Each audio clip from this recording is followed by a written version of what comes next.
Dork. Come on.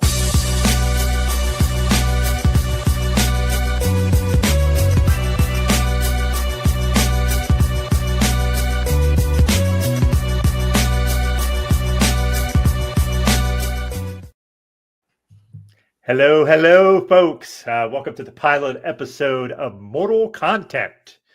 This is a show that was kind of the brainchild of our illustrious producer and myself. We're going to talk about all kinds of media. Yeah, and whether it be books, movies, TV, music, video games, podcasts, we're going to go the gamut. We're going to talk about anything and everything we want to. We'll have guests and some co-hosts where it calls for it. So first of all, I want to say thank you all for joining and tuning in here because it's going to be interesting and fun and it's a new thing for us. We're going to do this the second Tuesday of every month. So at 9 p.m., like we do all of our other shows. This has been, an interesting way to start because it's something that I'm always wanting to talk about on Speakeasy Conversation about things I watch, things I listen to. I always have a million things that I'm doing. So this is a chance for me to run my mouth a bit on these things. So I'm super excited for all this. Right now, this time we're broadcasting just solely on the Daddy Porner YouTube channel, but we do have a Mortal Content YouTube channel. You'll see down in the bottom, there's a link tree that has has both the YouTube and an Instagram for those. Also an email if you need to email. If you have ideas for shows or things you want us to talk about, please do that. That's mortalcontent@gmail.com. So if you go over to YouTube and find our show, please subscribe. That'd be helpful just for fun. And, I'm really excited to do this because I get to talk about a lot of different things and, that tickles my brain really nicely. So thanks a lot for being here for this. Also, for this particular show, what I'm going to do is going to go to my social media moniker roots here. And this show is going to be me drinking whiskey. On Cult Bar, I always drink cocktails. And then on Speakeasy, I always drink beer. This is going to be different. This is going to be me having whiskey. So in that vein, largely Scotch because I'm a Scotch flieurs. I might venture into Irish whiskey. If I'm really desperate, I'll do bourbon, but that's not really my jam. But tonight I'm doing Cahuilla, which, man, that lighting is pretty harsh. Cahuilla. This is a Islay Scotch, which Islay is my jam. That's all peaty and smoky and all that stuff. So I got a little glass of that here. What I do with it, just so you know, and everybody can drink it however they want. This is how I learned too when I was in Scotland at different distilleries. Is I pour some, I take a little bit of water and drop some drops in there, and that's just how I like it because it opens like the nose of everything up. Some people drink it with a whole bunch of water. Some people don't. Some people drink it with ice. As we do with any of our shows, drink things that you like and the way you like, which I'm sure we'll be discussing with our guests later.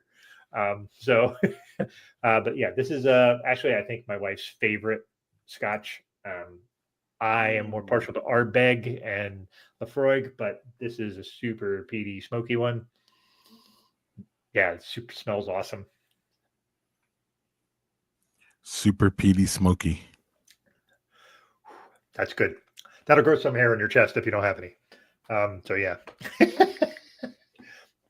So anyway, I just want to thank our producer here for coming up with the idea and helping us get this off the ground. Our next show will be February 11th at 9 p.m. Eastern Time, 8 p.m. Central, 6 p.m. And so, and I don't have it all concrete yet, but I believe we'll be doing movies. So that will be the next show. So, yeah. Ooh, movies. I've seen movies recently. We'll talk about that later. Yeah. So anything you'd like to add, Mr. Mysterious Producer, before we bring on our guest? No, I don't. I'm not sure what the mystery is. I like making fun of Drake, and it's fun. And look at that face, and it's all that's yeah. There's no mystery there.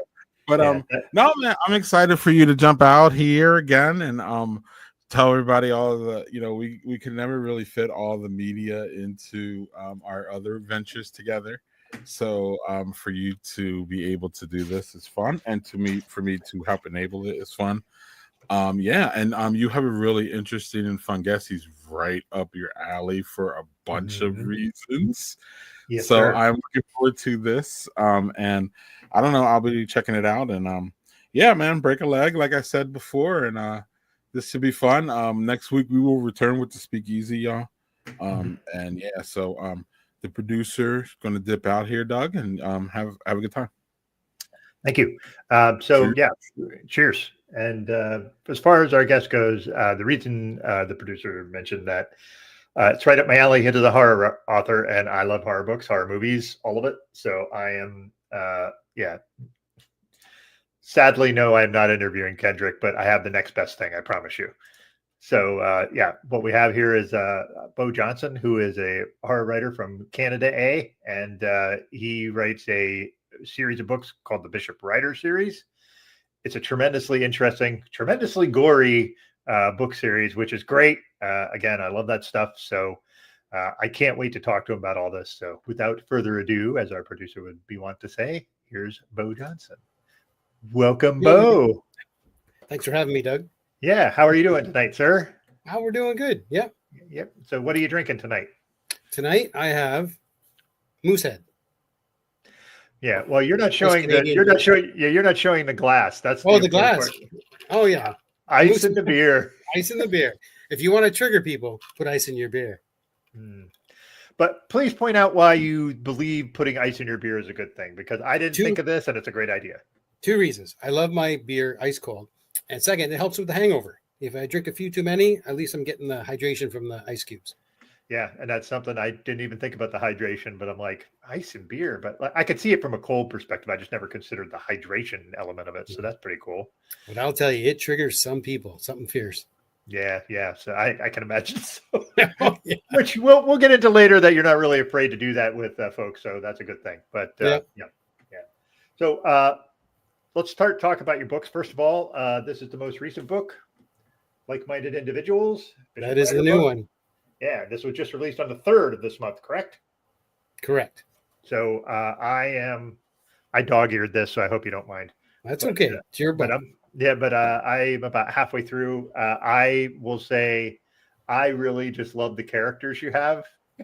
I sent you a message just like some of the names of the characters, because the names of the characters are not specific, but they are all at the same time.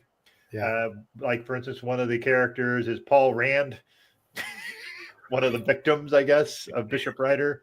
Yeah. So there's other ones that just floored me, especially the guy named Osteen, because that was fucking awesome. Sometimes the real world bleeds through to my fiction. Yes. Yeah, as it should.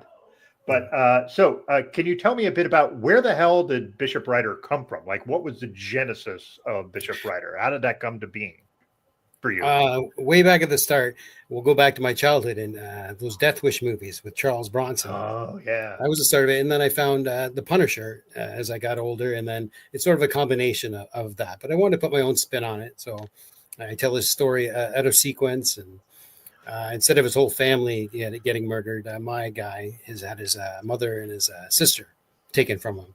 And that's what sets him on the path of taking things into his own hand.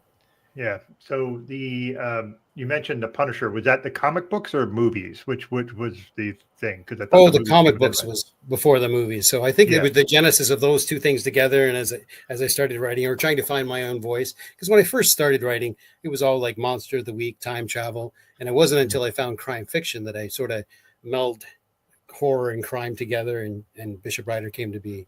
Yeah, and it is what's funny is what I find really super interesting about Bishop Rider is he's very singularly focused, and he's not a man of a lot of words, but he just has basically an insatiable desire for justice. And he goes after, for those of you who haven't read his books, and I can't recommend you do so, he goes after pedophiles, human traffickers. Like, there's some others that I'm completely whiffing on right now, but just the scum of the earth he goes after. Yes. Yeah. So that's interesting. So I want to push this up, Rover, because our friend Zach, he's going to meet the Punisher's creator at a signing at his local bookshop. Nice. That's pretty awesome. So Mm-hmm. I want to also say that before we get too far into the book, sorry, another side tangent, and you will see I'm prone to this, so I apologize. Not a problem. The idea that the people that always have like the Punisher stickers and their shirts and all that stuff are the people the Punisher would really hate. Yes, totally. It's bonkers. I don't know if they're just being obtuse or they're that unintelligent. I don't know. They want to be their own hero, I think. Yes. It's that whole Zach, please, that's a family friend. All right, Zach's dad, I think, was an actor, so that kind of tracks. So maybe that's the real thing, that Jerry Conway is his family friend. But yeah, I really enjoy the Bishop Rider thing. So I love that was like that you garnered it from a couple different sources to kind of make your own way.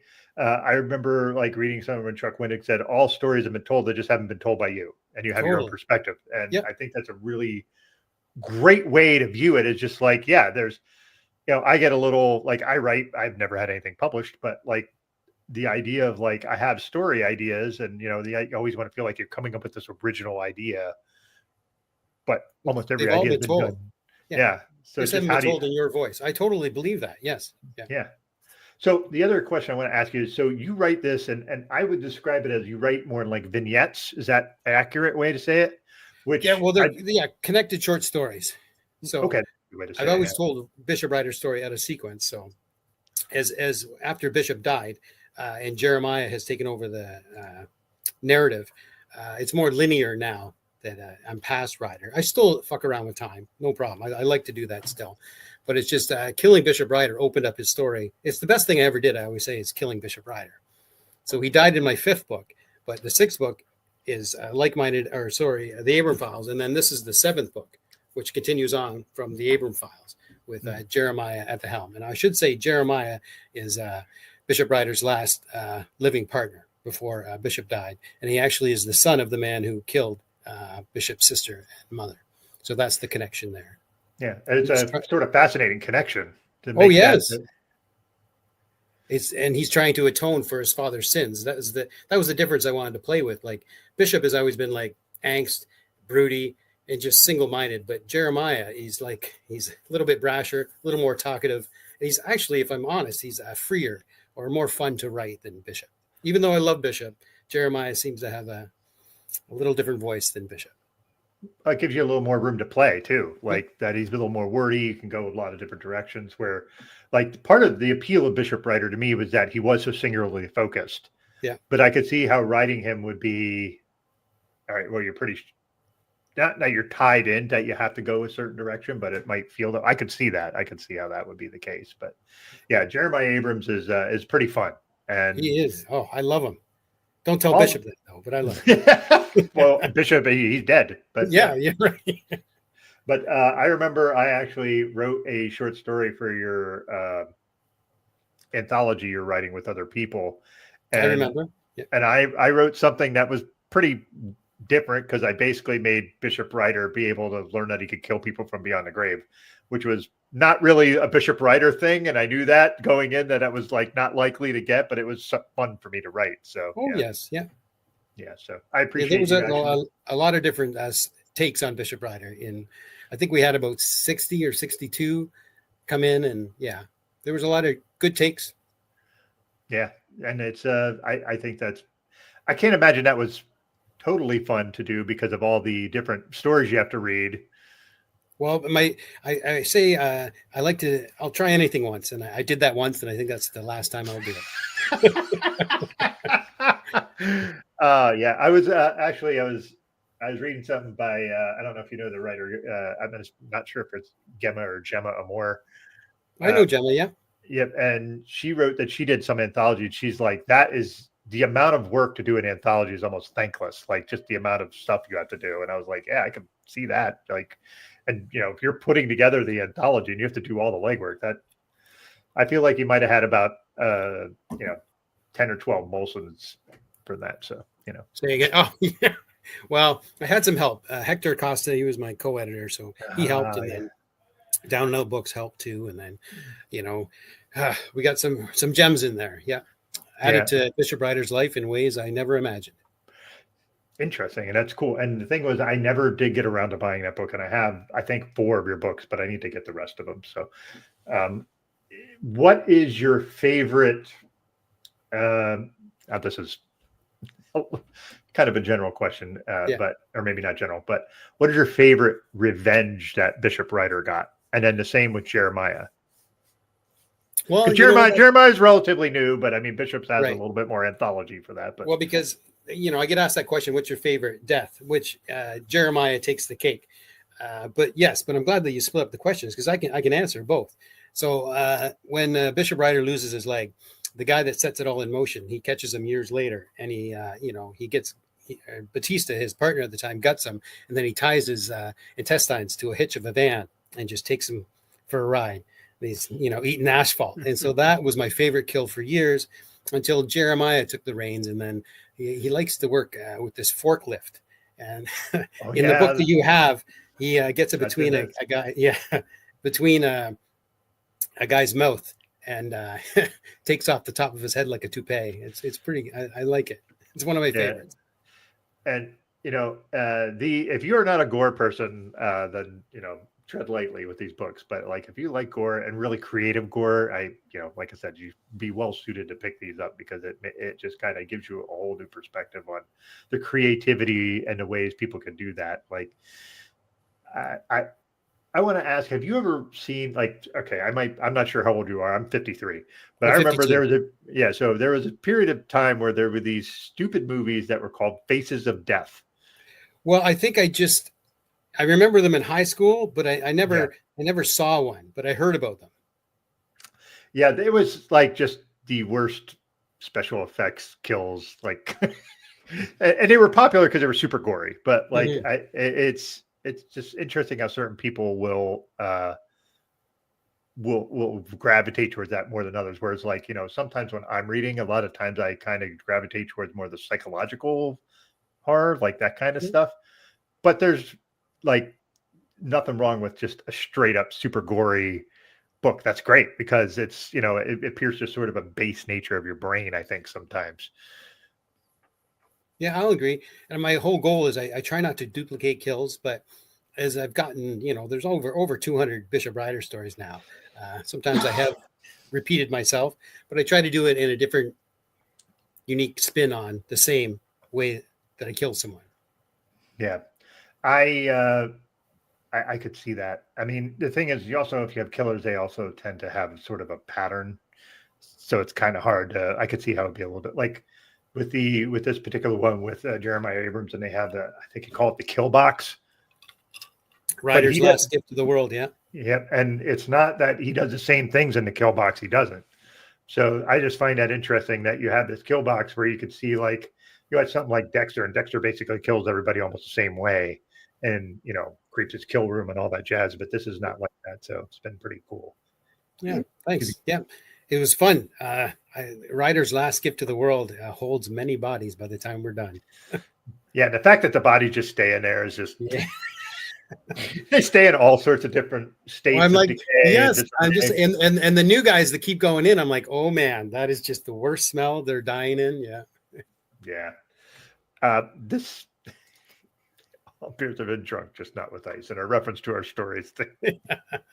See, easy. It's easy. Yeah. All right. So here's a question from our guy JHD. Do gore movies influence your writing? I think yes. I think they have to. I've always liked horror movies, so people say they write with a movie in mind. I don't know if I write with a movie in mind when I'm writing, but I see what I'm writing. But a lot of people compare some of my stuff to Jigsaw with Saw. It's not that I have these intricate little. They're not like that at all, but I can see where they come from. I wonder. I haven't seen any of the Terrifier movies, but I wonder. I've heard that that's a little less Saw-like, but super gory. So I don't. Have you seen any of those? None. They just don't interest me. I think it's just too extreme, even for me. Yeah, I think that appeals to people who really like special effects. Like I have a buddy of mine who's a big horror fan, and he went and saw them, and he's like super gory, and just like if you like special effects, it'll be for you. But if you don't, you're not that interested in how they do the special effects. Like when I was a kid, I had Fangoria magazine because I was fascinated by all the special effects stuff. But yeah, I don't think I'm interested in that too much. I think the first movie that always sticks with me is John Carpenter's The Thing. Just great that amazed movie. me. Oh, yes. Oh, I think I was 12, 10 or 12. I don't know, but it stuck with. I've watched it so many times, even watch it with my kids now. So yeah, it's a classic for sure. For sure. And like, if you haven't seen it, you absolutely should, because it's just a great movie. So I like horror movies. I just don't want to do the campy ones. Yeah, that's fair. Yeah.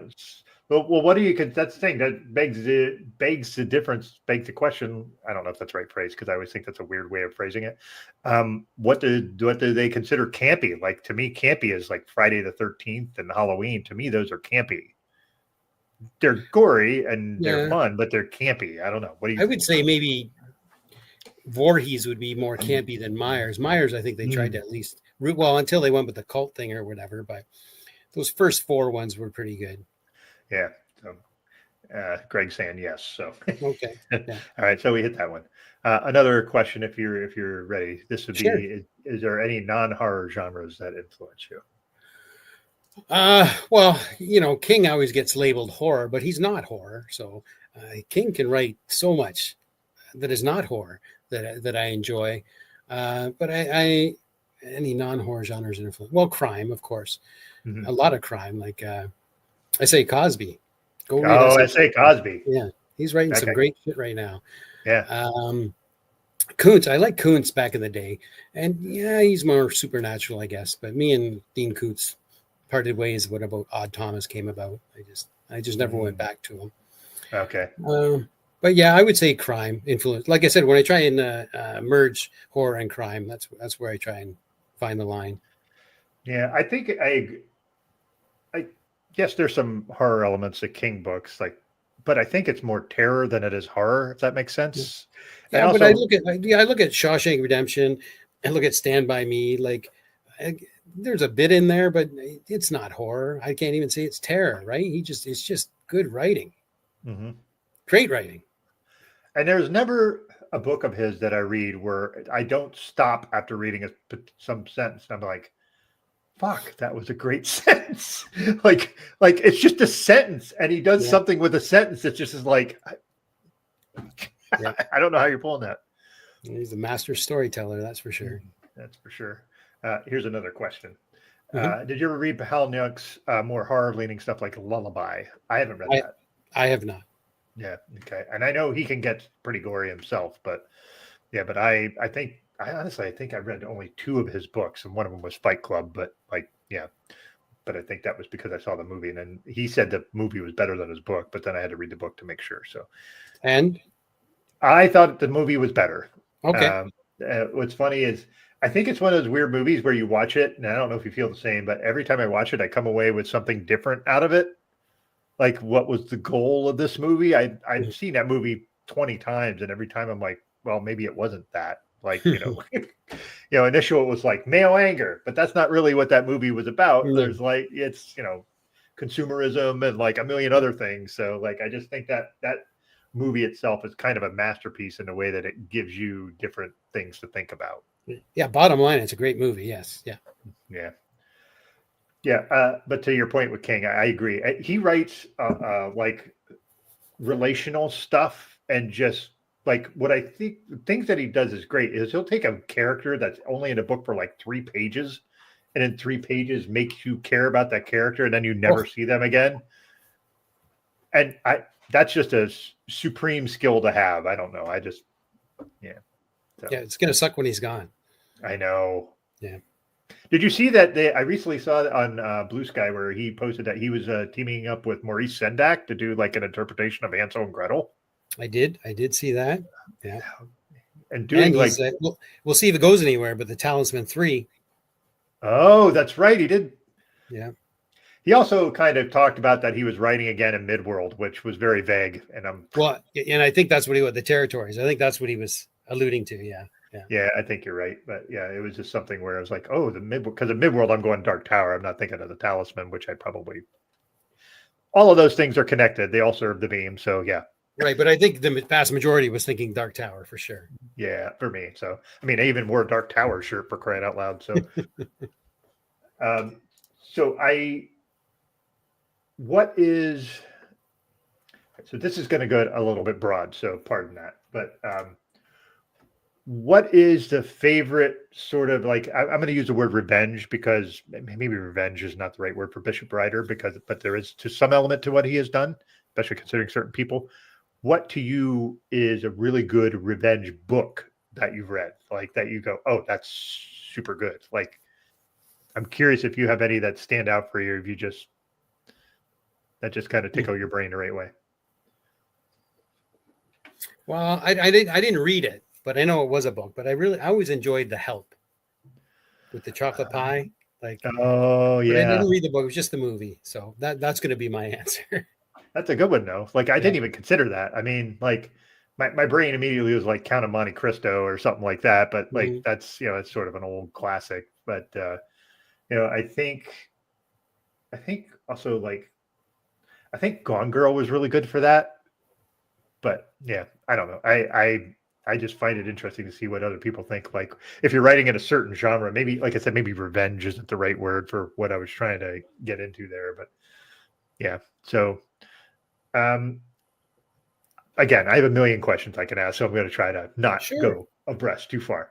So I'm going to give you a really big question, if you don't mind. What I'm going to ask is, I'm going to say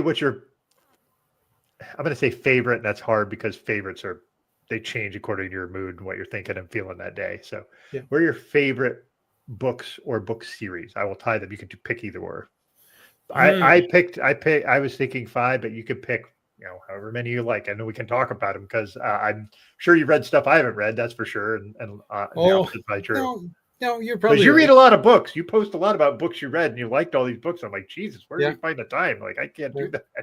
Well, our business here only runs 6 months of the year, so I have some time off in the winter. Okay. But I would say my favorite series is, and it's probably close to yours too, The Dark Tower. You can't go wrong with The Dark Tower. But granted, I haven't read everything, and I know there's other series out there. Like my kid is reading Brandon Sanderson right now, so he really likes that. So, but I want to tell you a little story about The Dark Tower.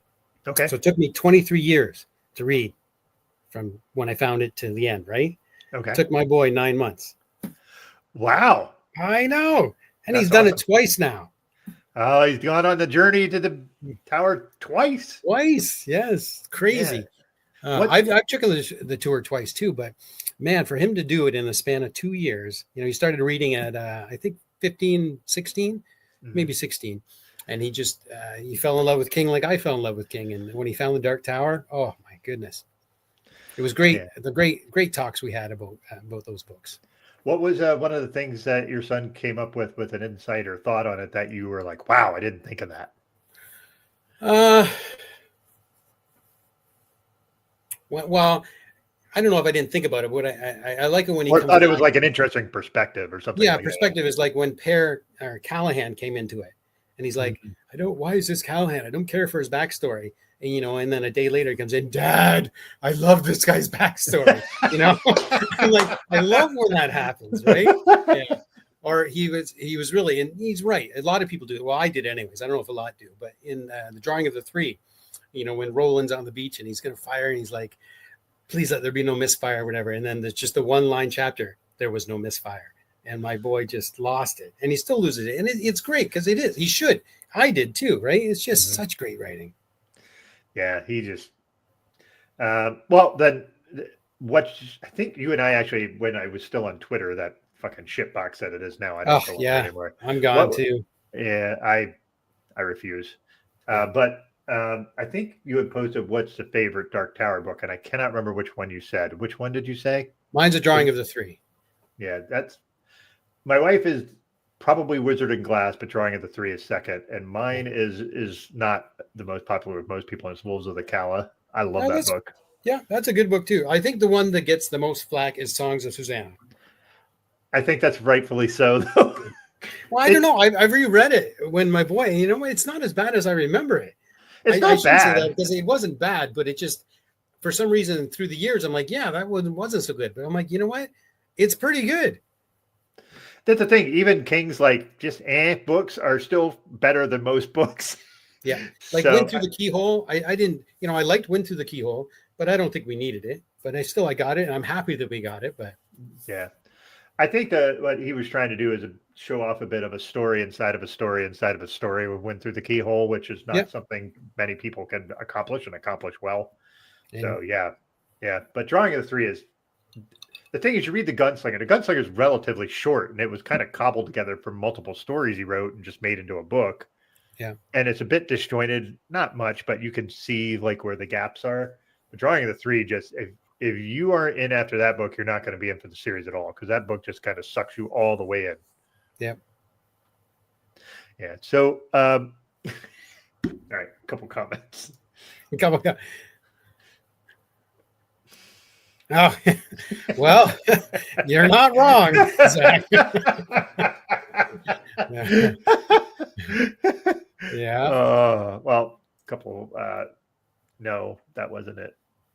That was the Dark Crystal thing. Oh, the Dark Crystal. Now there's another movie from my youth. Yeah. Yeah. Jim Henson. Yeah. Yeah. All right. So Greg has a question here, though. Have you ever had any strange or unsettling experiences that you think might have influenced your writing? No. No. Okay. No, I don't think so. Now, sometimes when I get side eyes from people that I'm like, it's fiction. It's not real. Especially some of the people I went to high school with.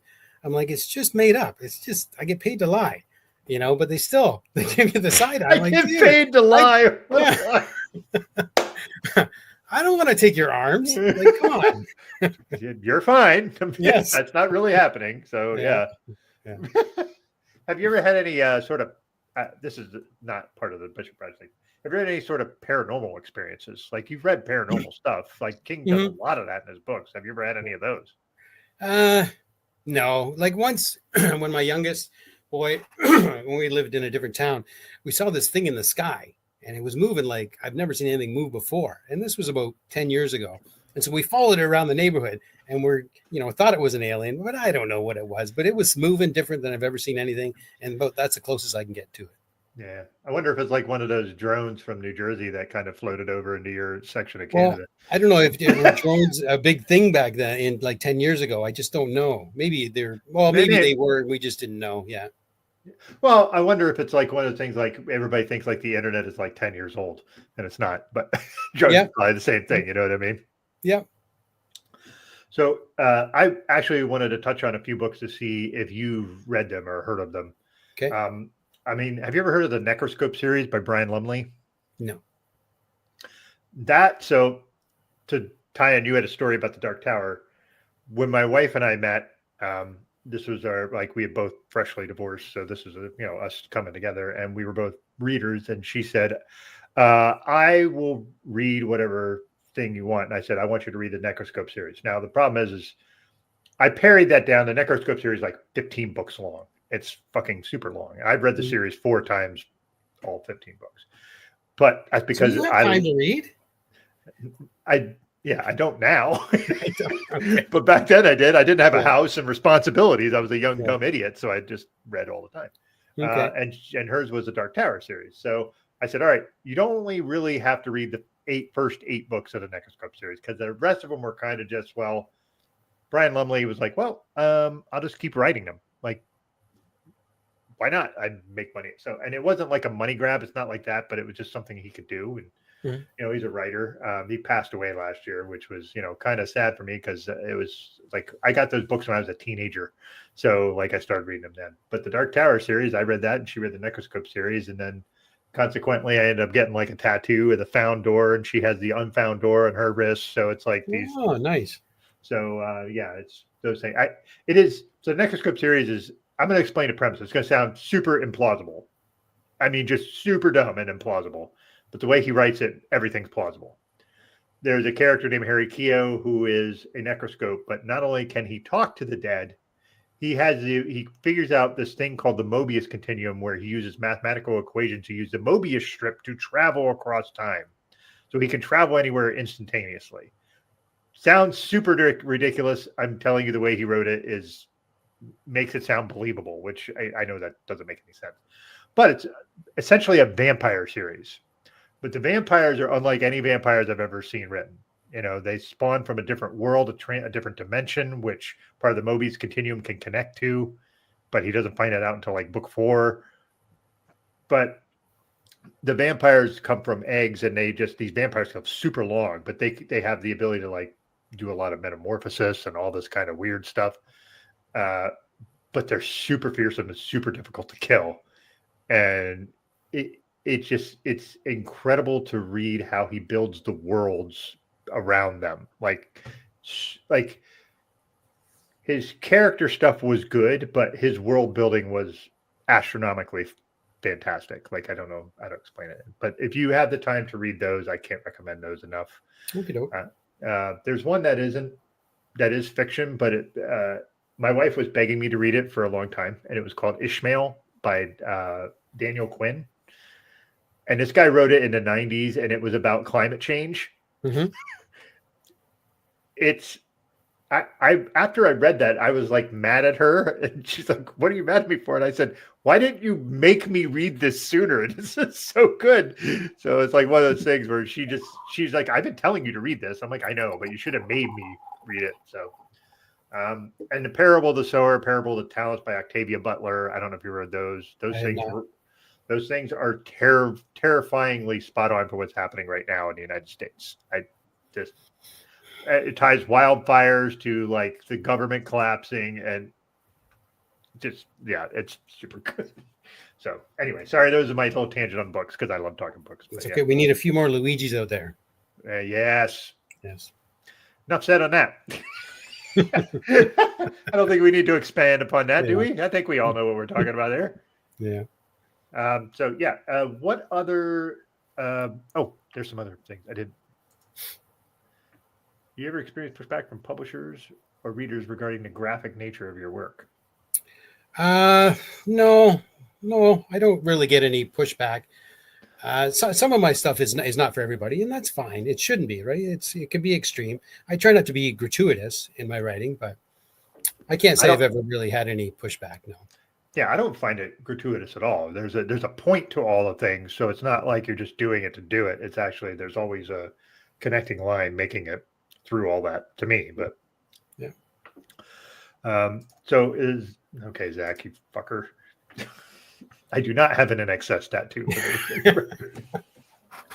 Oh man, is it your whole back? Nah, just my shoulder blade. Just your shoulder blade, okay. Yeah, that tattoo hasn't aged well, but yes. All right. Well, sorry. Oh man, that scotch hit me just the right way down the throat there. It's a new sensation. Thanks. Much appreciated there. Yeah, all right. So I have some other things to get to, but I want to ask about when did you start feeling like you needed to post about our situation in the past the border down here? What was it? The first Trump presidency? Was it before that? Because I'm curious where that goes. Because you don't know, Beau's very vocal about his thoughts on our on the freaking ninnies we have in office. So yeah, I would say before he was elected your president the first time. And it's just because we're so close to it just bleeds through. He bleeds through everywhere. Everything he touches turns to shit, and it bleeds through to Canada. And I'm close to the border. I'm about an hour and a half away. So anyways, it affects our business. So, and now with whatever he's trying to do now, we will never be the 51st state. But anyways, that's whatever he's trying to do. Yeah, one of my Canadian friends posted like, please don't say that stuff and repeat it and joke about it because it's the dumbest thing. It's actually Canadians don't want that. Like no Canadian wants that. None. It's really he shouldn't want it either. Like even if he somehow, it's not going to happen. If it does, they absorb us. Really, they'll never win another election again. There's too many liberals here. we'd have to get the vote. Like, get out of here. Yeah. He says stuff to incite people and Yep. and specifically to get people who are liberal. But he's a troll, and that's what he does. He's a troll. He's a bully. He's a piece of shit. Yeah.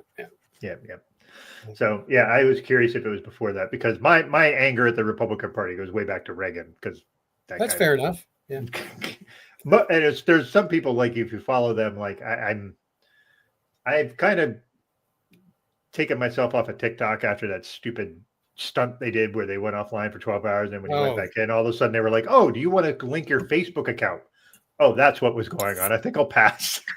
So, but there are people. There was this one lady on there called Cannon's Fodder, and she's a teacher in Florida, and she teaches about history and economics, and she's like, I can tie everything we have going wrong right now to Reagan. And she does. And it's fascinating to listen to just how she does that sort of stuff, where it's like, well, Reagan did this, and that beget this, and then that beget this, and here we are. Like, it's interesting. Well, regarding Canadian politicians, I was very surprised that Doug Ford said he was going to basically give the middle finger to Donald Trump, because I feel like Doug Ford is like the Canadian Trump. I'd say Poilievre's the Canadian Trump. Like, Ford has a lot of problems, but with him sticking up, well, it's weird, because he says he's glad. I see interviews where he caught on a hot mic. He's glad Trump became president. Same time, he's like, I'm going to stand up to Trump, and he has. But he also wants to get reelected, so it's all fucking politics. Just burn it down. Yeah. Are you guys in danger of having Poilievre? Sorry, I can't speak French very well. I think we're smart enough. I hope we're smart enough. Yeah, that we don't. Yeah. Because the sense I got from online when Trudeau said he was stepping down was that he was afraid he was going to lose to him. That was the sense I got. Now, that could be totally wrong. Again, American skewed politics is fucked on so many levels. So, like, just, I don't know. No, I don't think that's the reason. But we'll see what happens.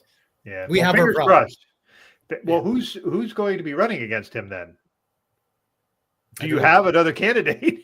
I think Carney. Yeah. Yeah, I don't know. I haven't followed it that closely because I'm in the middle of this fucking maelstrom down here, so I don't know what the follow up there.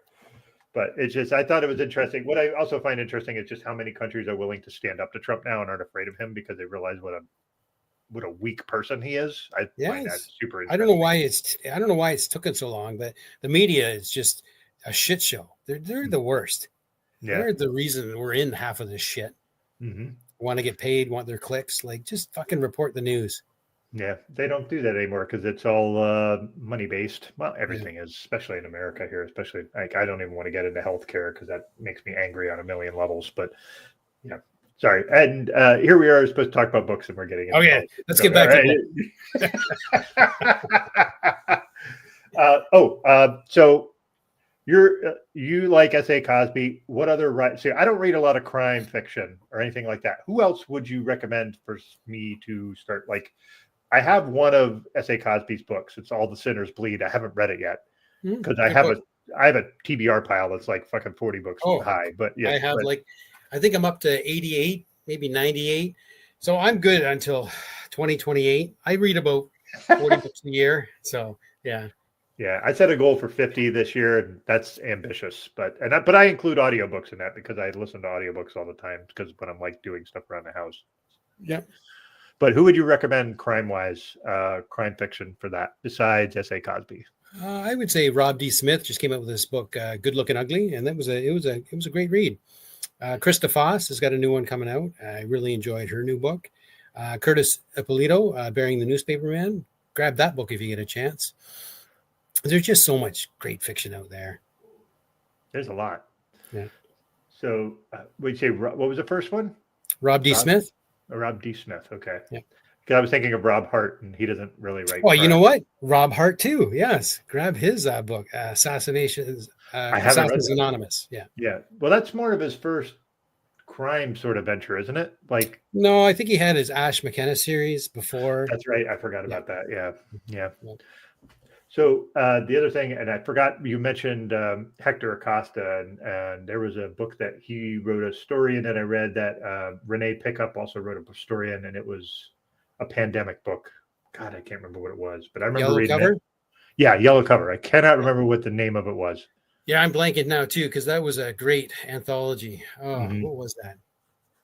Damn, I post about it about every 3 or 4 weeks. Yeah, I'm gonna have to look it up here. Let me get the old Google machine out here and try to figure out. I'll tell you, Nick Kolakowski's got a story in that anthology, and I'm a character in one of the stories. It was pretty good. I get turned into Ground Chuck. That's awesome. Did he ask you to do that, or did he write it and told you, and it was a surprise? I can't remember. He did. He contacted me. Yes, I think he did. Yes, yeah. I had a gold tooth too. Yeah. Yeah, you had a gold tooth. Yeah, but there was a lot of great stories. Like Gemma Amor was in there. Angel Louise Colleen. A lot of great stories in that. Lockdown. That was the name. Yes, Lockdown. Yes, yeah. Yeah, Gemma Moore was in that too. You mentioned her, so Rob was in that. Gabriel Iglesias, who I really like. Oh, Gabino, yeah. Gabino. I said Gabriel. Sorry, my bad. Yeah, that was really because it was basically stories of crime, terror, and hope during a pandemic. So like very specific about what that was. So, well, I mean, you know, Renee. Renee is my co-host on the Cult Bar show that I do, and we do cults on that show. So if you've never had a chance to listen to her talk about cults, it's fascinating because she was in two cults. So like her backstory is pretty amazing. So yeah, I met her at my first BoucherCon. She was very, very kind to me. Very nice. Yeah. Yeah, she's great. I absolutely adore her. So, you know, hopefully I can, you know, her and I have never had the chance to meet in person. So I'm hopeful I get to do that. BoucherCon. I always called it BoucherCon. Well, I think I was ButcherCon until I'm like, oh, that's not how you pronounce it. Yeah. So can you explain that to the folks here about this? Because I've never been. It's actually a thing I would like to go to, but it's just like a book conference for fans. It's the biggest one in the world, I believe. There's over 2,000 that attend, and a lot of writers go, and a lot of fans of writers go. And it is, if you get to go to one, I highly recommend it. It's just the people that you see online or fellow writers that you finally get to meet. And then sometimes you get to meet a fan or two that you didn't know you had. So, yeah, that's cool. So it's one of those things like I have not gone to any book conferences as much as I've gone to like other cons, but never like a book con. And I've never quite figured out why I haven't, because I love books so much, but probably price or proximity is probably the most reason. It's not inexpensive. Yes. Yeah. So, you know, I know two things.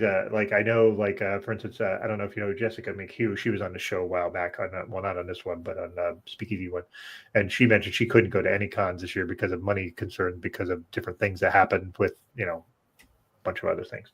But she was actually a character in a Jonathan Mayberry book, and you were mentioning that, and I was listening to the audiobook, and I was like, wait, there's a character in here named Jessica McHugh. So I asked her about it, and she said, "Oh yeah, Jonathan asked me if he would be okay with me using her name in a book and as a character." And she was the Priestess of Death, which Jessica was super tickled about, because that was like something she was like, "This is great." So nice. I think it's super cool that you got to be a character in somebody's book. That's pretty awesome. I loved it too. But speaking of that, I put out a little poll a couple times about 4 years ago that if anybody wanted to be killed by Bishop Ryder, and I did it again, I think last year, and I think you responded. I did. So you do die. as I should. Just so you now, it won't be. I have 2 more books in the pipeline, so you're not in the next book, but I believe you're in the book after that. Awesome. That's great. I'm super honored. That's great. Yeah. So thank you for that. Thank you for killing me in one of your books. No problem. All right. So we have a lot of book talk, but another thing that I know you're pretty passionate about, or interested in, I guess, maybe passionate might be, but you and I are both fans of a certain show. Oh, best show on TV right now. And I did not get to watch the episode today yet. That got released today. Did you yet? Yeah, because here it dropped at 9:00 last night.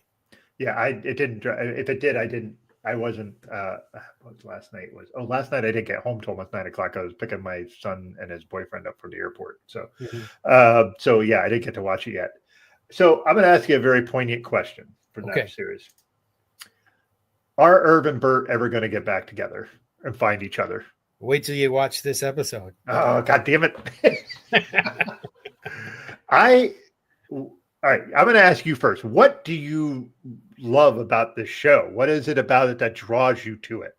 I think it makes me think. Like it keeps me guessing. And it's like like when I first watched Lost, it was like appointment TV. I'm like, what the fuck is going on? I want to know, and that's what they're doing, right? Yeah. Like I'm every like, episode's so weird, but great. Yes. Like I'm like, so in the episode when they're outside in the mountains, like, are those clones? Did I see clones? Are they clones? I don't know. Is this show about clones? Do we know? I know. Like, who are those people that look exactly like them pointing, go over here?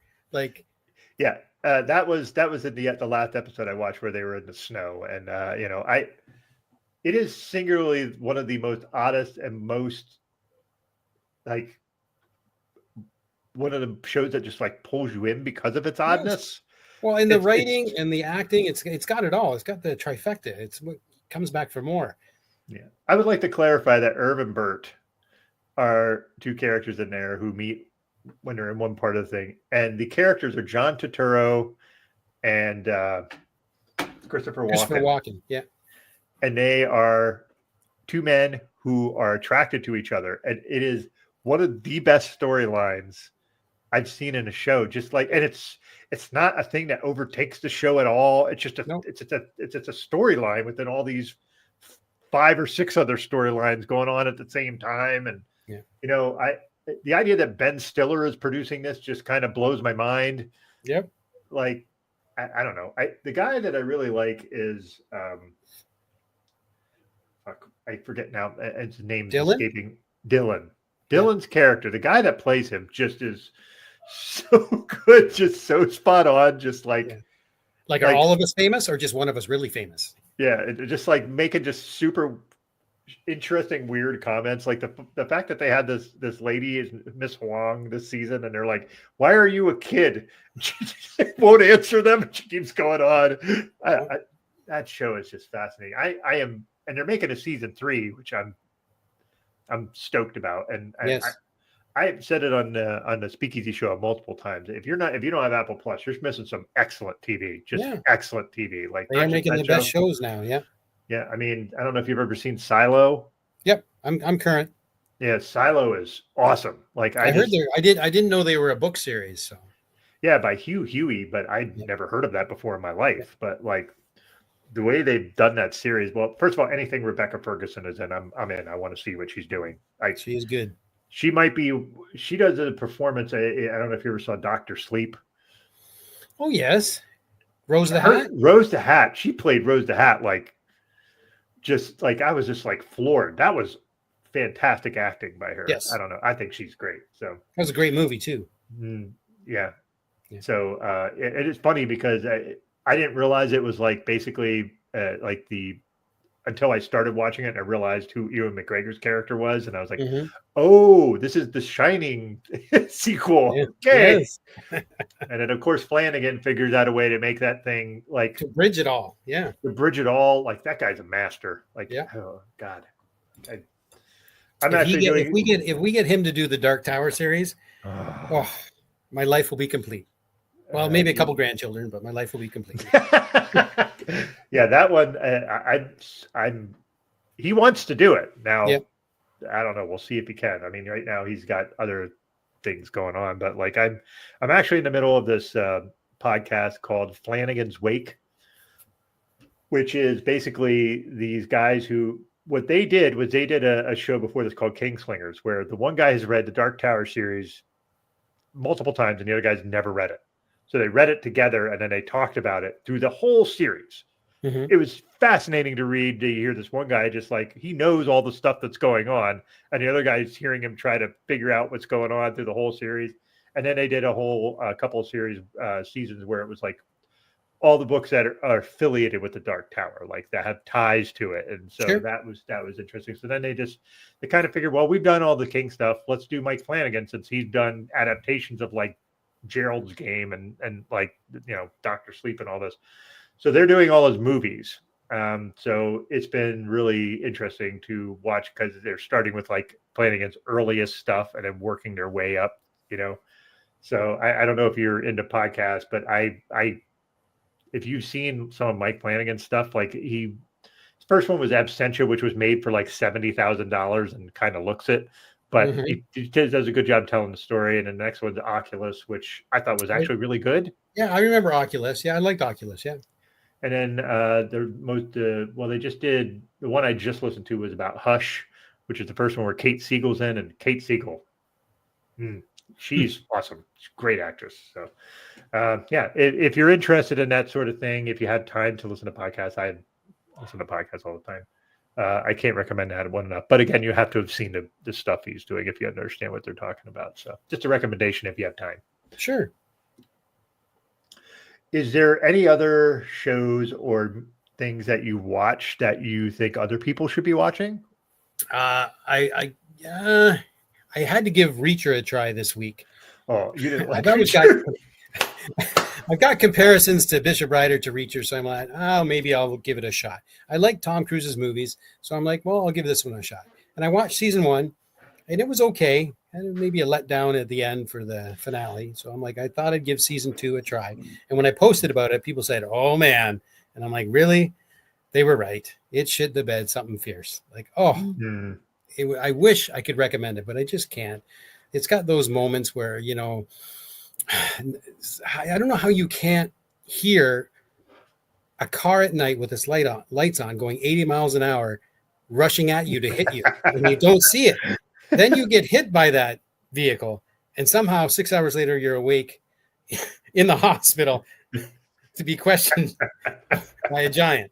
Anyways, and then the hospital that they're in, this is one of my big pet peeves of horror movies in general. Hospitals are pretty busy. Right. There's a lot of sick people, but I don't know how they can have floors with no one working on them. And they can have all these fights and no one, it's just one of my pet peeves. And what else was there? Oh, there was this sing-along where I'm like, are we having a sing-along in the middle of this action show? Musical numbers. Just what they do in Cop Rock. Do you remember Cop Rock? I don't remember Cop Rock. No. It was this very experimental ABC show where they had cops, but it was like a cop show, but it was musical. Musicals. It was terrible. Just bloody terrible. I don't even know how to explain that was. So I can't recommend Reacher anyways. I want to. Season 1, if you watch season 1, have fun. But season 2, I'd stay away from. Yeah, I think the guy that plays Reacher, I think he's I don't know if you know him outside, but he's a pretty good dude outside of. Oh yeah, no, nothing against Richmond. I think I prefer Cruise's interpretation better. Which I find interesting, because most people who like the books have said that the Cruise one wasn't right because he didn't look like what Reacher is. Right. Reacher's apparently like a pretty massive guy. He is. And I've read a few books and I like the books. Don't get me wrong, but I just don't know what just didn't transfer. And I don't get me wrong, I like Alan Richmond, but it just wasn't for me. Yeah. And that thing, everything's subjective, right? Like, yep. Yeah. So what do you do? So yeah. But I'm watching Evil. Have you watched Evil? I started the first episode, but I didn't get past that. Because I'm in season 3. It's like X-Files light, I call it. Oh, okay. Well, then that interests me now, because I was kind of just like dragging my way through the first episode. I'm like, because they had the guy from Lost that I can't ever remember his name, who's really good. Ben Linus or Michael Emerson? Yeah. Yeah. Michael Emerson's the actor, but Ben Linus was the character on Lost. Okay. Yeah. Michael Emerson, the guy who could move the island in a Lost. Yes. So, for those of you who didn't. So, that guy, he's just a really great way of He's a great actor. Yeah. He was also really good in Person of Interest. I don't know if you ever watched that show. I did. I think I watched the first 3 or 4 seasons, and then I don't know why we dropped off. I think that's one of those shows that kind of runs its course, and then you're just like, okay, well, that's good enough. But yeah, I only watched the first episode, and I didn't really go far enough. Problem is, it feels like a network show, and I'm so used to watching streaming things where it doesn't feel like that, and maybe that's more just my uncomfortability with it. Who knows? But yeah, I'm looking forward to. That came out today. The Gorge. Have you seen on Apple TV? You seen the commercials for that? I think I've seen the commercials. I haven't watched it. Who's in that? I'm trying to remember. Miles Teller, and I can't Oh. remember her name. She was in The Queen's Gambit. Oh, Anna Taylor-Joy. Yeah, yeah. And I think Sigourney Weaver's in it too. But anyways, it came out today. I want to check it out, and so I'm probably plugging that for someone. But anyways, Yeah, that is that's a movie though. That's not a show. So right, yeah, yeah. That looks. If those people are in it, Sigourney Weaver is in it. So yeah, and it's Miles Teller and it's Anya Taylor-Joy. I said Anna. It's Anya. Yeah. I still think I know everybody did the Queen's Gambit. I think her role in The Menu, which was that was a good. Yeah, I like that movie too. Yeah. She was so good in that, and she didn't even have the major role. I mean, Ralph Fiennes gets all the thing because he was really good in that too. But that's kind of an underrated movie, I think, for people. But yeah, so Greg is asking us to talk about this. Okay. To explain. Oh, where's it at? There it is. Explain that picture. Yes. So it was, promotional for the new book. My son was helping me out with some stills, and we bought some fake blood, and it worked out pretty good, I think. I think it looks great. Explain the mustaches, please, because I know you use that in a lot of your pictures. I do. So it just differentiates me or a dirtbag from Bishop Rider. And I don't even write Bishop Rider with a mustache. He doesn't have a mustache, but I needed something to separate the two. So the mustache was it. Yeah. So he used that. He also has a mannequin head that. Oh, Bruce. Yeah. Bruce. I knew there was a name, and I couldn't remember what it was called. So when we moved to this house 5 years ago, this was my in-laws' house.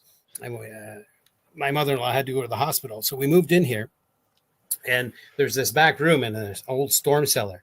And I guess my father-in-law was making these mannequins for a pirate. We have a boat cruise business. So he was going to have a pirate cruise, and he was making these pirates out of these mannequins, and it just never ended up coming to fruition. And so I found this half guy. It's like I was meant to find him.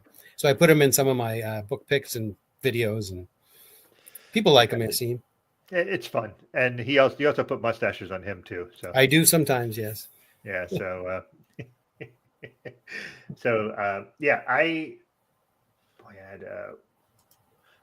I didn't have any. I mean, we covered books and all this stuff. So, I want to ask a bit. Do you have any books that you are looking forward to coming out this year that you're aware of? Like, I don't keep up with what's coming out in books so much as I do movies and shows. What are you, if you have any that you could recommend to look forward to coming out this year? Jeff McPhee's The Contest, but I think that just came out yesterday or the day before. Excuse me. So I ordered that. I'm looking forward to that. And then, well, I've already read it. I was very fortunate, but King of Ashes by S.A. Cosby. So I got to read it early. So you guys aren't ready. It's a great fucking book. So I still look forward to it coming out. But he's such a good writer though. So. Yeah. And then what is King's next one? Flinch? No. I can't remember what the name of King's new one is. It's got 2 stories in it about a serial killer, and it crosses with Holly Gibney. Is it called Finch? Anyways, it's the new King book, and that's what I'm looking forward to. Okay. Have you read Do You Like It Darker by his last short story series? Yeah. There were some good gems in there. Some were just, they were fine, but I say fine, but they're still good by King. But there were some good ones and a couple good novellas in there. Yeah. Yeah, I agree. Like, I think the one where was it the son of the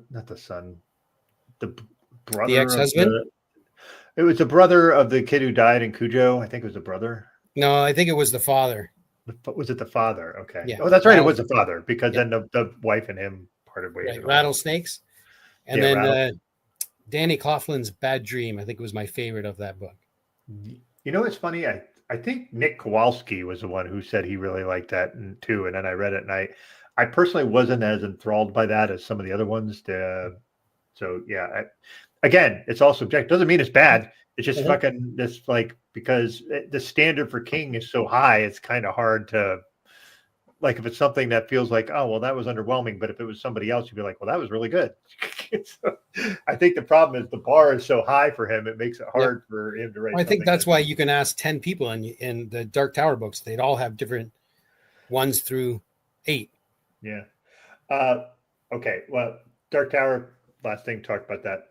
Sure. Did you like the ending or did you not? Yes. It's the only way it could end. love it. agree. I Yeah. agree. I had friends get super mad at the ending. Well, it's just you think about it now, like he gets his ending and we don't know what happens. Mm-hmm. Right? So whatever goes on, I think he's going to do what he needs to do, but I don't know. I'll never see it, but I just know because he has the horn, it's a different ending than the Yeah, one cycles that the horn's the key. What's that? The horn is the key. Like Yes, the that horn's makes the it key. different. Yeah. Yeah. And it's funny, you wouldn't like if I say that nobody's read to be like, what the fuck are you talking about? But that's like, yeah. But I was like, I am a fan of endings that are not clean. I do not like where everything's tidied up. Because that's not how life is. Life is messy. Yep. And like the endings being like, oh well, all these things are tied up. I remember I'll give you a perfect example of that. I watched a show on Hulu called Nine Perfect Strangers with Nicole Kidman and Melissa McCarthy was in it and Bobby Cannavale and all these really good actors. Really great show. And the last episode, everything got tied up in nice little bows and everything worked out. And I was like, that is not how that's supposed to end. Everything was so messy all the way up. It was such a poor ending. Yeah, it was a letdown. You're exactly right. Like also, oh, you mentioned Lost. Sorry, I'm going to go in endings here. That's okay. What did you think of the Lost finale? One of the greatest series finales of all time. You and I are going to fight because I fucking hated that finale. I love that finale. I fucking hated that finale so much. I will give you an asterisk. Season 6 overall shit the bed, but that finale, that was superb. I love that finale. I detested that. That finale makes me angry to this day. It does a lot of people. That's unhealthy. I know that's unhealthy. I'm just saying. It gets too much hate. Yeah. Listen, I get why certain people like it. I just hated it. Like, I just. Fair enough. I mean, there was Saeed, and whoever he ended up wasn't the person that they should have ended up with at the end. Yeah, he ends up with Shannon instead of Nadia. Yeah. Yeah, and it should have been Nadia. The Should fact have been. it was all like, well, it's all religion and we're all tied together, and that was like that's too kumbaya for I just think they couldn't have done the threesome. It would have been nice, but anyways, yeah. That's a whole different series. Yeah. Sorry. All right, man. Well, we got an hour in, and anything else you want to blab about, man? I'm open to talking to whatever because I can talk forever. But I think people should go out and buy my book. Oh, this new absolutely. book is a good book. I hope you go and find it. Yeah. So, Like-Minded Individuals by Beau Johnson. Sorry, I've covered your name. That's okay. This is like I said, I'm halfway through, enjoying the hell out of it. Again, it's something where if you are looking for something where it's like all these things sort of staccato, like very fast-paced stuff, you'll love it. It's really excellent that way. I'm looking forward to finishing this. So yeah, you can order it either on Amazon, but what I will do is I will share the original publisher, which is Down and Out Books. Yep. So there's that. So they, have all these different things. So Like-Minded Individuals by Beau Johnson, right there. There we go. Hey, so there it is. Yeah, so you can look up Down and Out Books. You can also look on Amazon. Just look up Beau Johnson and you'll see it. You can order all of his books. I mean, I think what, seven or 8 books are you up to now? 8 with my name on it, but 7 I've written. Okay. So yeah, do yourselves a favor, buy them. Hey, it's always good to support Spread the authors. word. Yeah, join the resistance. Yeah, join the resistance, definitely. And if you're not following Beau on social media, absolutely should. So just look for him on Blue Sky, and I think JHG asked if you were on Threads. I am. Yeah. Okay. But, business there is abysmal. So, anyways, that's fine. Threads is also, I think, part of Meta, and unfortunately, everything's part of Meta anywhere. It seems that way. Yeah. TikTok, Blue Sky, Threads, Facebook for us old people. I think that's it. Yeah. I have a new website my wife built. Oh, okay. I'm on Threads, Jonathan. Yeah. So my wife at bishopriderbooks.com, she just built it last week or the week before. So check out there. And if you want a signed book, never assume that everybody wants a signed book, but they're there if you want. Yeah. So we have, let me present that. The old Bishop Rider books. There we go. There it is. I want to say that one of my favorites is this one. All of them. All of them to burn. One of great fucking title. Just a Thank great goddamn title. What show? I'm not sure what you're referring to. Mm-hmm. So, for those I who like don't that. know, this is the book where Bishop Rider dies. Mhm. Spoiler alert. Yeah. Yeah. So there's one story in there that isn't actually. I think I messaged you and said this one particular story in there was like it wasn't even really Bishop Rider, but it was the way you wrote it. And I think it was about like being the author's perspective. I'm trying to remember what the heck that was called, and I just was like, "Wow!" That was like, are the characters' perspective? I think maybe that's what it was, but it was just like a completely different viewpoint, and I just thought that was superb. Like I think that was building character. The characters talking to what the author's been doing to him over the years. Yes, that's what it Yes. was, and that was just an excellent little story. Thanks. So yeah, do yourselves a favor and buy these books. They're super affordable, and you know what? You're supporting smaller authors, which is always a good thing. So I will concur. Yeah, agreed. So, Beau, I want to thank you again for joining us and kind of being on the fly here with us, kind of putting this new show out. And like I appreciate it, Doug. Thanks for thinking of me. Yeah, and I'm glad we could be able to talk to you about all this, and hopefully we can have you back again, talk more books and stuff. Sure, I'd enjoy that. Me and I have Renee on. Yeah. Yeah, unfortunately she was busy tonight, so she couldn't because I asked her. Mm-hmm. So she was like, unfortunately, I can't make it. So, but next time, definitely have Renee on because she has a wealth of book knowledge that I don't have. So yeah. But again, Beau, really appreciate your time. Thanks for being on, and take care of yourself. My thanks to you. Take care, Doug. Yep. Cheers. Bye-bye. Bye. Doug. Yes, sir. That was voice. Fun. The voice. Yes, it was very fun. So yeah. I am more than a voice. Don't minimize me to just that. Sorry. Oh, Doug. Yeah, you better be, man. I'm watching you.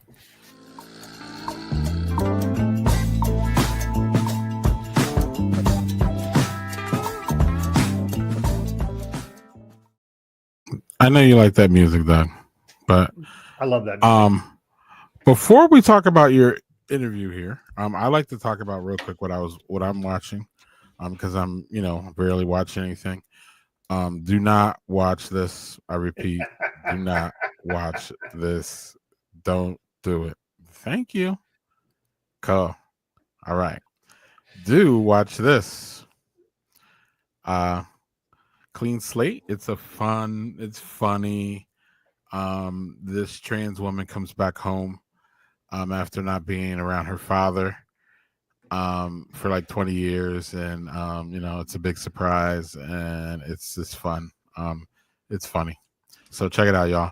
It's like 24. I think there's 8 episodes. It's on Prime.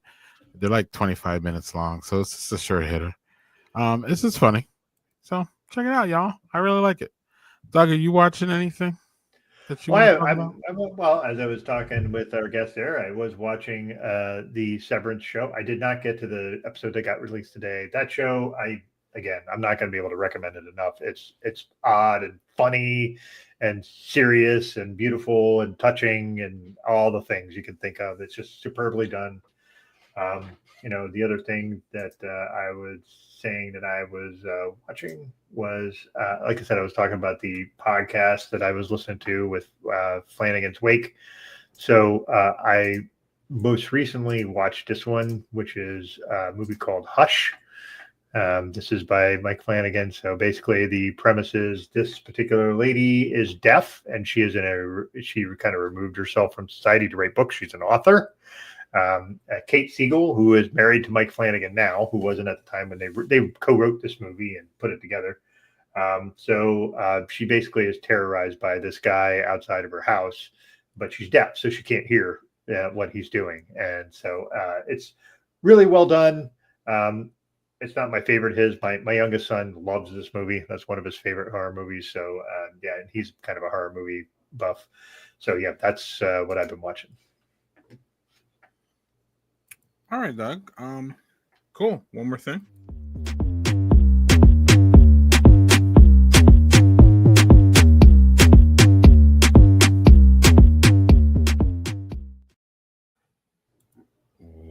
are you listening to, Doug? Anything? I am listening to an audiobook by James S.A. Corey, who wrote the Expanse series. So I rented that from the library because I'm trying to get away from Audible because fuck Jeff Bezos. The book, well, I don't think that should be anything controversial. The book I'm reading, I'm just laughing. I think it's the book I'm listening to is Mercy of Gods, which is basically a new series that James S.A. Corey is actually two people who write these books. The Expanse series books are great. The show was the best sci-fi show I've ever watched in my life, and I know people will find that controversial considering there's Star Trek, but that show is awesome. This is a really different take on sci-fi because basically a planet of humans gets overtaken by aliens, and like it's really interesting to see how they do it because it's different. But yeah, again, I'm using Libby. That is an app you can use where you can get audiobooks from your library, which let's support all our libraries as much as we can. So do that.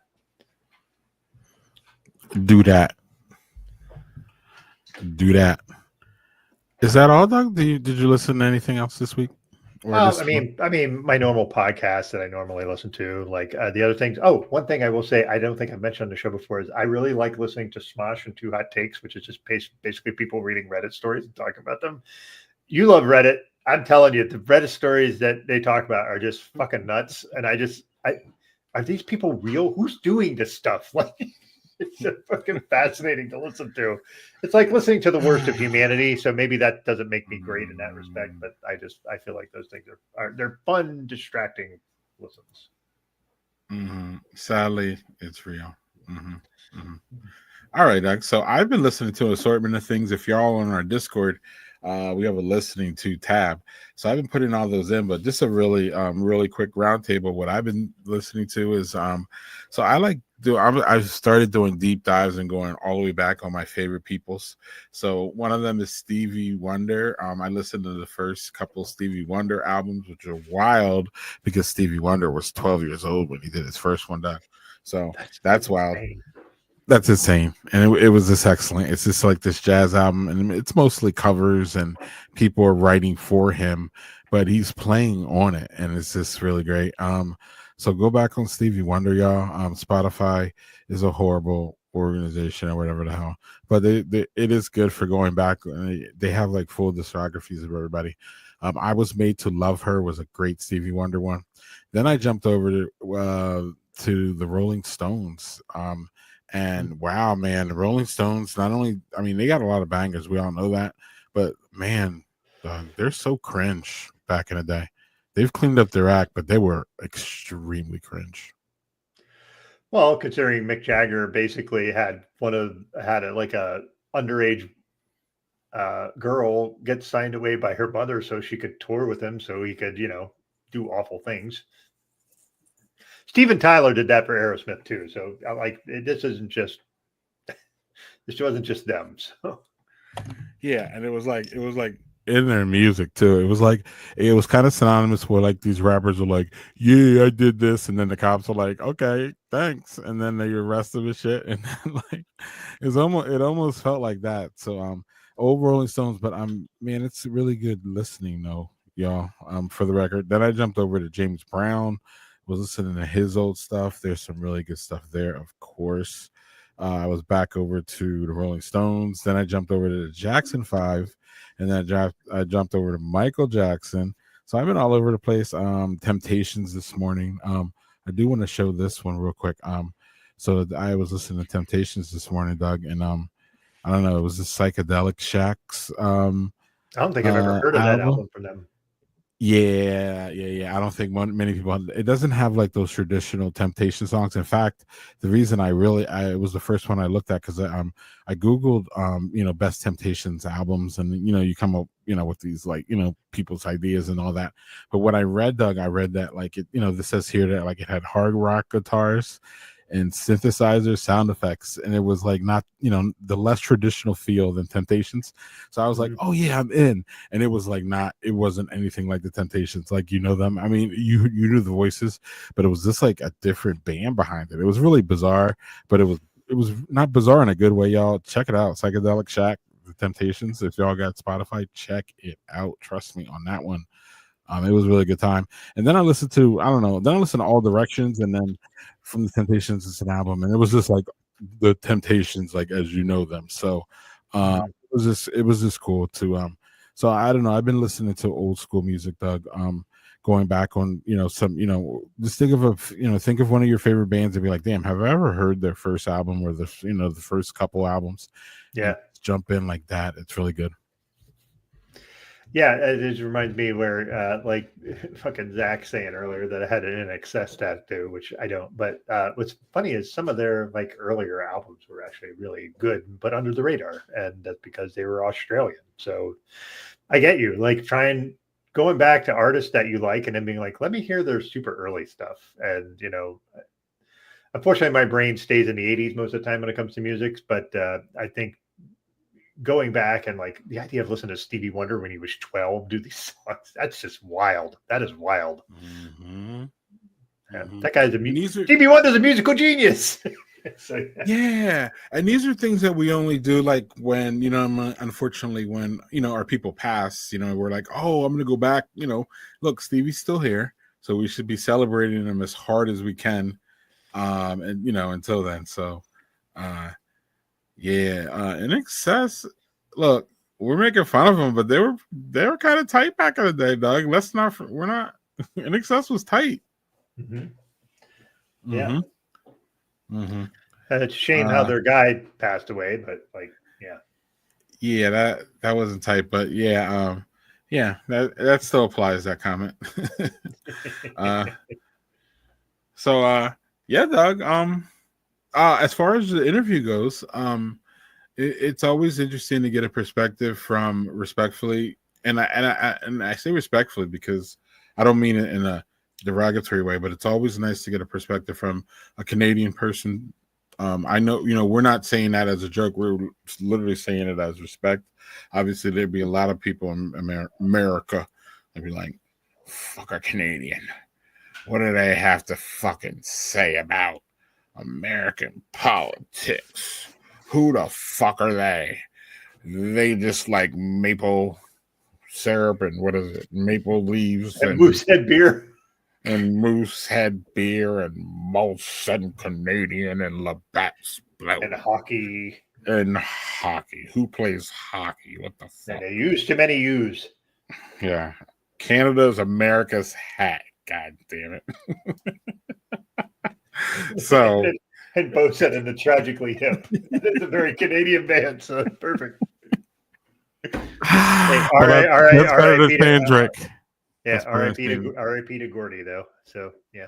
All right. Yeah. Say Drake. Our favorite Canadian is Drake. But anyway, Doug. No, it was good to hear his perspective. The horror gore genre is interesting. I know it's something that you love, so that was fun. So man. This is a fun little thing. We'll see. I'm gonna put this up here, right? Because we're about to wrap, right, buddy? Or I don't know. You tell me what goes on in this thing. But we got this, right? You want to talk about that, Doug? Yeah. So the next time we're gonna actually do this also on the Mortal Content YouTube page. This one I believe is going to be movies. We'll announce who the guests are. We have some people in the works. So we'll see how that breaks out. But I believe movies is where we're going to go next. Again, this is going to go all over the place. There's going to be shows where we just talk podcasts or shows where we just talk music. Like we have lots of folks that we can draw from our speakeasy group that have a lot of knowledge and expertise in different things that are going to be helpful with media. You can't listen or watch everything. So like having folks who can help guide us through and help with that is always good. So yeah, I'm looking forward to talking to whoever we get on the show. And again, this is going to be a fun endeavor, and I'm really looking forward to it. Yeah, you're going to see a lot of guests that were on Speakeasy or Brothers and Booze, but you're also going to see some guests that aren't. Mm-hmm. And y'all going to see some co-hosts that you'll be familiar with, and you probably will see some co-hosts that you aren't. So it's going to be a mixed bag. It should be fun. Yeah, but it'll be a little bit more free flowing and all that sort of stuff. So, well, Doug, maybe not another gig. Yeah, maybe not as Doug, free flowing as Speakeasy, because that goes all over Friday. the place. But Yeah, but Doug gets another gig. This is your third. How many more we're going to be doing here? I think that might be my limit, sir. I don't know. I'm just asking. I mean, whatever you want to do is cool. All right, Doug. Yeah. Well, thanks everybody for joining in and listening to Beau and I talk books and all other sorts of things. So yeah, thank you for joining us, and looking forward to doing some more. And go out and buy Beau's books. Seriously, they're good. They're quick read. They're not. This is the thing. You can. It's not like sometimes where you pick up something. It's like, that's a tome. I'm not sure I'm going to be able to finish an 800-page book. You'll be able to get through them fast. They're good. They're entertaining. Yeah, and just like I said, if you like anything that's just got sort of a crime and gore to it, you'll love it. You'll eat them right up. So go out and buy his books.